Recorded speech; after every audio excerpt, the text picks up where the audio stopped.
I think I bought the building about 2012, 2013. I already knew what I wanted to do with it. Convert it into what I was seeing happen in the Whitechapel district in London. This process called adaptive reuse, where you find a building that's outlived its usefulness, but it's still kind of structurally sound, and you go through a process of rebirthing that building with its own material. This courage that they had to start something from nothing, I wanted to do that here.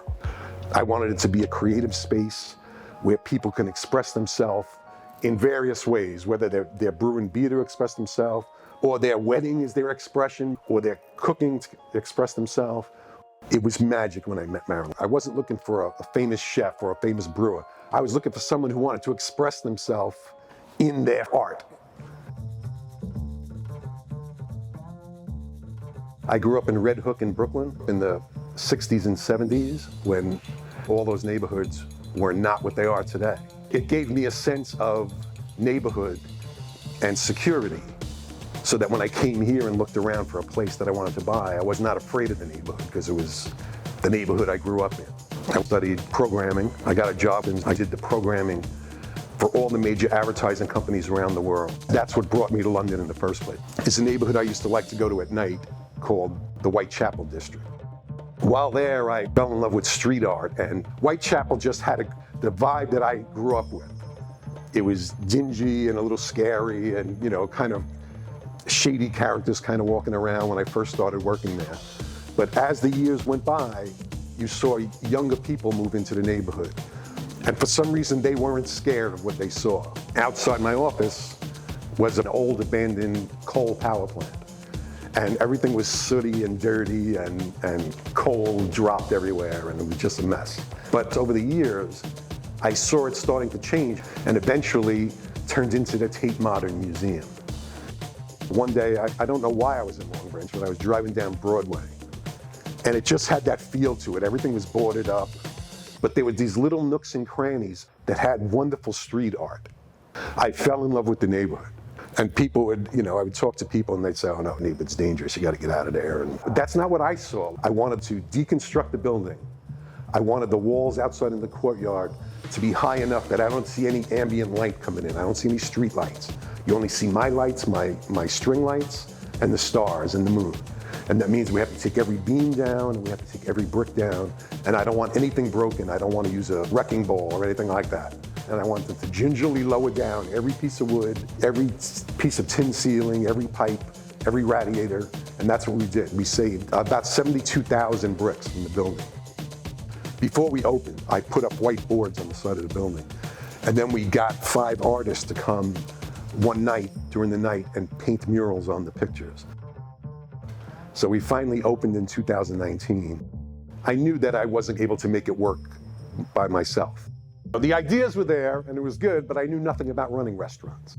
It was magic when I met Marilyn. I knew that she was the person who can do it. Take the vision forward. So I went to him and I said, I really believe what you did here is a beautiful thing. I said, let's see if we like each other. I said, Marilyn, I don't want any lawyers. I don't want any, just me and you. Just sit here and let's just talk about the business. I knew right away she understood what I was trying to do. It wasn't just a restaurant. It was a place that people were going to come for some kind of event, and they were going to eat, and they were going to drink, and they were going to create. He is very spiritual, which I am, and it's really nice to be involved with somebody that understands that piece of me and honors that. I always have the great intention of making things better, and so does Preston.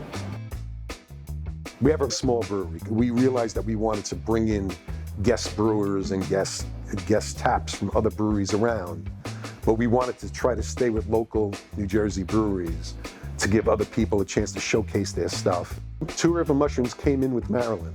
I convinced the town to let me put a storage unit in the back, and I used that 40 feet for storage. But then when Casey came on, Two River Mushrooms had a better idea than using it for storage. They turned it into a friggin' mushroom farm, which is crazy, the amount of mushrooms that can come out of that little place. And I knew right away that they fit the mold of what we were trying to do. Our first 4th of July year, everybody was trying to get to the boardwalk to watch the fireworks, but then people realized they could just park, sit in here, drink and eat all day and listen to music and play games, and at night, the fireworks would happen all around them. You know, that night I saw that this could work.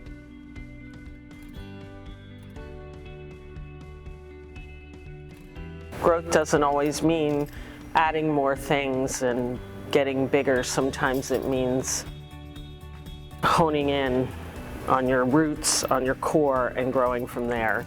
Asbury was an amazing run. You know, it just didn't inspire me anymore. We wanted to not sell ourselves, and Asbury was becoming that for us, that we had to really compromise ourselves to keep the finances moving. This space has a much lower financial overhead and a much bigger creative space to work with, and we own it. Asbury's the media darling, but there's so much going on in Long Branch. We've been going out to dinner here lately to get to know the community, and there's galleries and there's art studios and community centers here that nobody's really paying attention to. We are working on doing some 3-season kind of structures outside with permanent canopies and greenhouses to create space. The first piece, it's called the side piece. It's a side piece of Whitechapel. It'll always have takeout. It'll always have artisan crafted pizza with crafted ingredients. You know, it's been a long time in my career since I've gotten back to really paying attention to the core of the product that we use, that everything was grown locally. And it fits what we're doing. It's artistic and it's fun and it's out of the box, but it's approachable, and your family and your dog and your kids can all come here and have it.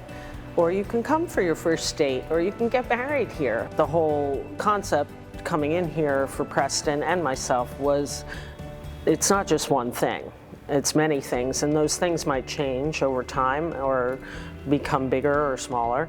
The possibilities are endless, and that is really inspiring.